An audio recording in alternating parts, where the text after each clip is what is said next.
tell us about something else that you might want to go and see in your local Auckland 3-chair hair salon.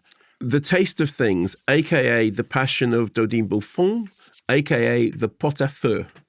Historical culinary romance drama from Vietnamese-born French film writer and director Tran Anh Hung, set in 1885, taking inspiration from the novel La vie et la passion de Dodin Buffon, Gourmet, brackets, The Passionate Epicure, by Swiss author Marcel Ruff. I think you've just gone through every literally just wanted to make sure I got everything there and have offended most of Europe. Many languages. So Benoît Magimel is Dodin Buffon, the gourmand who has dedicated his life to dreaming up culinary magic. Juliette Binoche is Eugenie, who's the cook who works with the gourmet, making his delicious dreamings come true. So she actually, she does the actual work of it. He thinks the stuff up. The two have been together in the kitchen for years. They are also together in the bedroom, although she resists his many proposals of marriage. So they spend their days making mouth-watering dishes and also teaching the young the wonders of the palate, as in this scene, in which, because you won't hear this, and also it's in foreign, en français. It's en français. Essentially, what he's doing is giving a young person a spoonful of a sauce and saying, "Tell me what you taste." Tu connais cette sauce?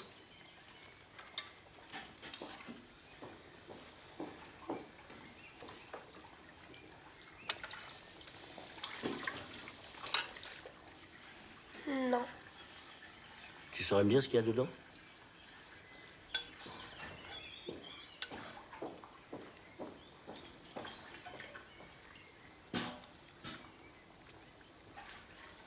Du plat de côte,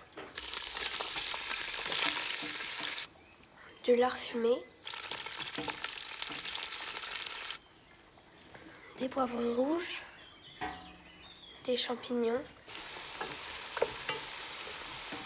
And as those ingredients are being named, we see flashbacks. So it's mushrooms, ribs, smoked bacon, red bell peppers. Yes. So as they're being named, and that's to a kid. She has amazing eyes. Yeah, I know, and an amazing palate. If that part of the story is true, because what's happening is and that scene then goes on. There are many more ingredients that are being identified. Almost the entire movie plays out in the sort of confines of a cooking area. So we begin with a meal being made that is almost in real time. Now, I am, as you know, a pescatarian, or as Richard Hawley calls it, a fish and chipocrit. But I'm sitting there watching these meaty dishes being made, and it's just every part of you is just salivating, because the fact is there is something about cooking being captured on film that has some kind of Pavlovian response. I mean, there are many films that have done this, but this does it rather well. Did it make you think I could do with some Gressingham duck tonight? No? Okay. You only get paid once for that, Simon. You know how that works. Anyway, meanwhile, Juliette Binoche has the kind of movie illness that allows you to occasionally faint but look fabulous. Although we know, and the kind of movie is that you can say it's nothing, and we all know it's not nothing. It's consumption, almost. That's right. Yes, exactly. It's like, what's that? No, I've just got a bit of it. No, you haven't. You're not going to make it past the third act. So the drama is, on the one hand, sort of, pushing all those buttons about look at this food, look at these ingredients, look at the stuff that's going in, look at the care, look at the presentation, look at the people enjoying the meal. At one point, actually, what happens is, so all the way through their relationship, she has cooked for him, and as her situation starts to change, he cooks for her, and he says at one point, "May I watch you eat?" Which in any other movie would seem profoundly weird, yes. But actually in this seems deeply romantic. And of course, their romance is expressed through their relationship of cooking. At one point, she actually says to him, "Am I?" Because they're not married, but she says, "Have I been your cook or your wife?" And the answer is embedded in the thing of the film. There's a lot of philosophy of food. The fact that the food has to have a narrative, that the way in which the flavors come together, there has to be a narrative to it.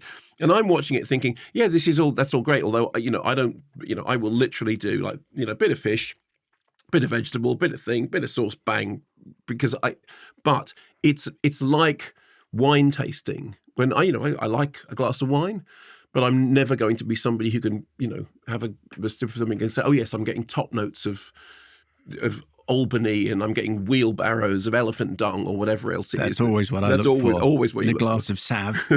Wheelbarrows of elephant dung.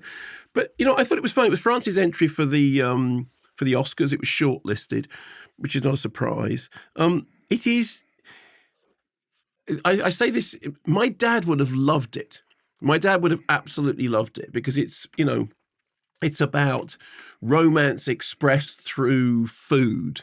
And it's about the way in which people don't say things and the way in which they do. I mean, I don't think it's a film that's going to live with me much. I mean, like the thing itself, the meal was lovely and then it was gone out of my head.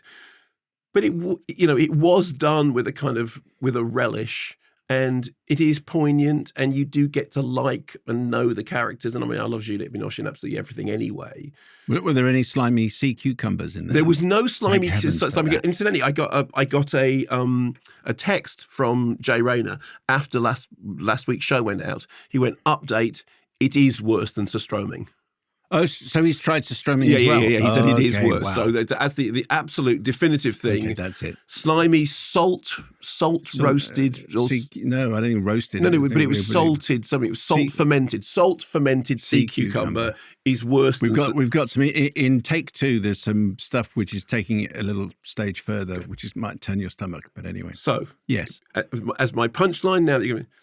Salt fermented sea cucumber is worse than Surströmming, but the taste of things is better. Well, thank heavens for that. Thank heavens for that.